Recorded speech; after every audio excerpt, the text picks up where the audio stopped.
ஆண்டவராகிய இயேசு கிறிஸ்துவின் நாமத்தினாலே நன்றிய வாழ்த்துதலையும் தெரிவித்துக் கொள்கிறேன். இயேசுவே இரட்சகர் என்ற இந்த நிகழ்ச்சியின் மூலம் உங்களை சந்திப்பது மிக்க மகிழ்ச்சி. கர்த்தர் தாமே உங்களை ஆசீர்வதித்து மேன்மைப்படுத்துவாராக. எனக்கு அன்பார்ந்த தேவ ஜனமே, நம்முடைய ஆண்டவராகிய இயேசு கிறிஸ்து எவ்வளவு நல்லவர், எவ்வளவு நல்ல தேவன்.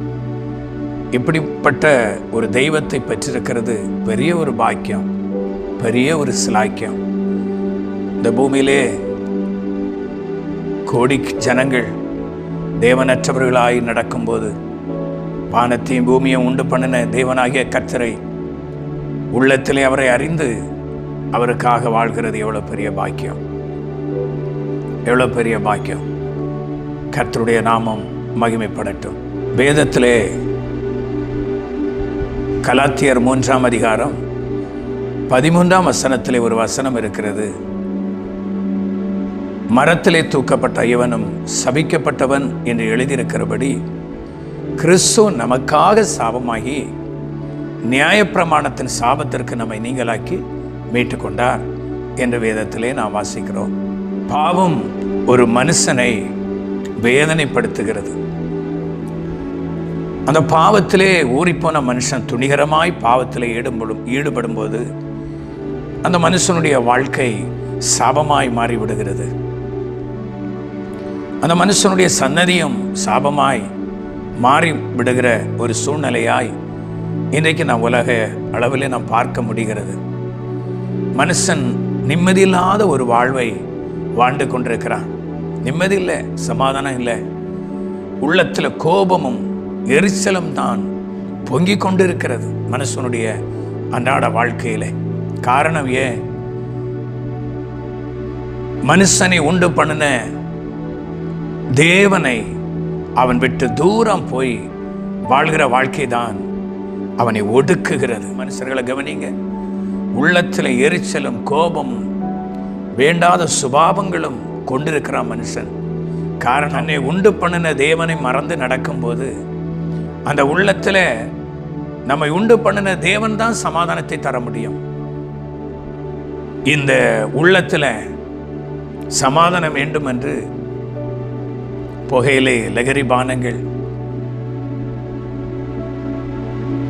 ஐயோ போதை வஸ்துக்களை அறிந்துவிட்டு நிம்மதி கிடைக்கும் என்றா நீங்கள் நினைக்கிறீர்கள்?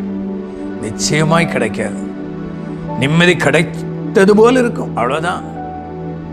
நம்ம சரீரத்தை உடைக்கிறோம், அழித்து கொண்டே இருக்கிறோம் ஒவ்வொரு நாளும். இதனால கேன்சர், இதனால பலதரப்பட்ட வியாதிகள், நிம்மதி கிடைக்காதனால நிம்மதிக்காக ஓடி எய்ட்ஸ் வியாதி, ஐயோ படுகிற அவஸ்தைகள், இதிலிருந்து எனக்கு ஒரு விடி வராதா? ஐயோ இது என்ன சாப வாழ்க்கையா இருக்கு, இதிலிருந்து ஒரு விடுதலை எனக்கு வராதா? என்னைக்கு தான் அந்த சாப வாழ்க்கை என்னை விட்டு மாறும் என்று சொல்லி ஏங்கி தவிக்கிறவர்கள் ஏராளம். இந்த சூழ்நிலையில இன்றைக்கு இந்த நிகழ்ச்சியை நீங்கள் கேட்டுக்கொண்டிருக்கலாம். அருமையான சகோதரி, அருமையான சகோதரா, அருமையான தகப்பனே, தாயே, ஒருவேளை சாபம் பிடிச்ச வாழ்க்கை, எனக்கு முன்னேறவே வழி இல்லை, எங்க போனா நிம்மதின்னு சொல்லி நீங்கள் இந்த நிகழ்ச்சியை உங்க வீட்டில் இருந்து பார்த்து கொண்டிருக்கலாம். இல்லை நீங்க டிராவலிங் பண்ணி கொண்டிருக்கும் போது இந்த நிகழ்ச்சியை நீங்க பார்த்து கொண்டிருக்கலாம்.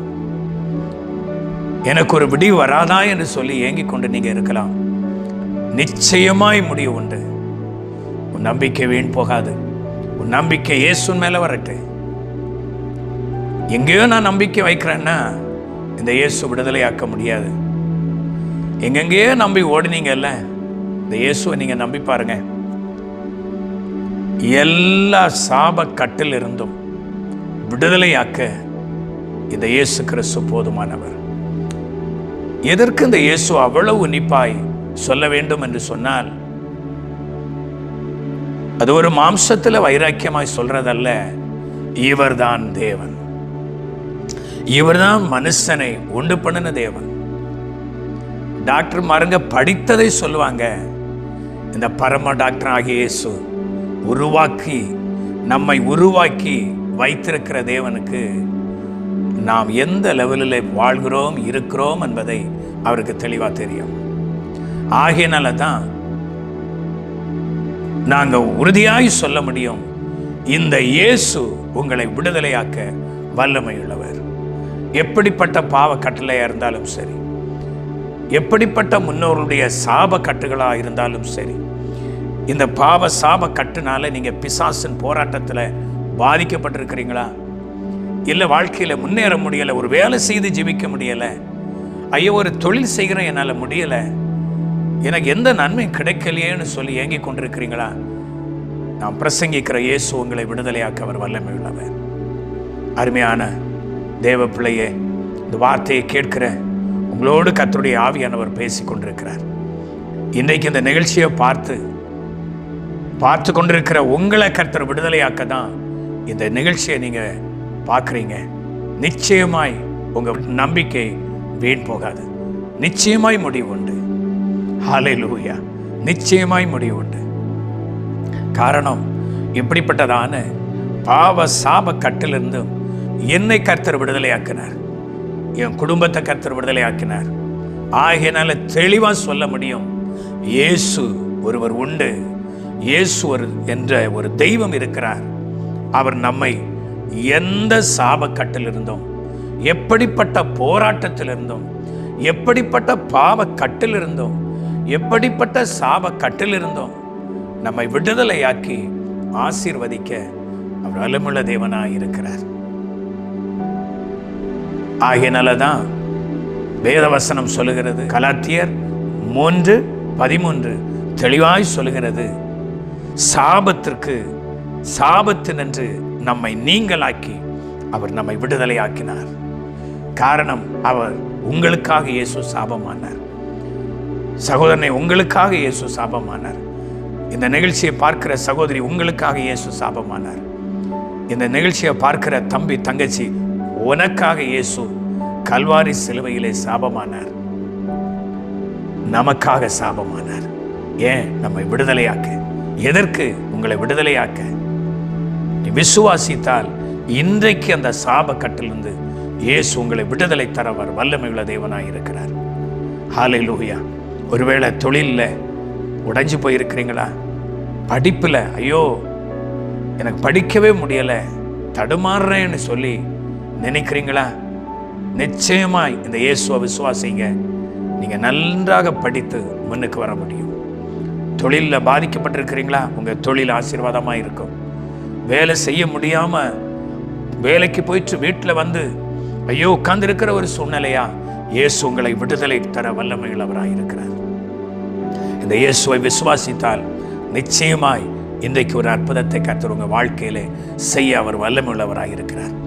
ஒருவேளை பாவ சாப கட்டினால் முன்னோர்கள் செய்ததான பாவ கிரியைகள் எனக்கு சாபமாய் வந்து விடிந்து விட்டது, இதனாலே ஒரு விடுதலை இல்லை, குடும்பத்தில் வாழ்க்கையில் விடுதலை இல்லை, ஐயோ நான் செத்துட்டா நல்லா இருக்கும்னு சொல்லி யோசித்து இந்த நிகழ்ச்சியை பார்த்து கொண்டிருக்கிறீங்களா?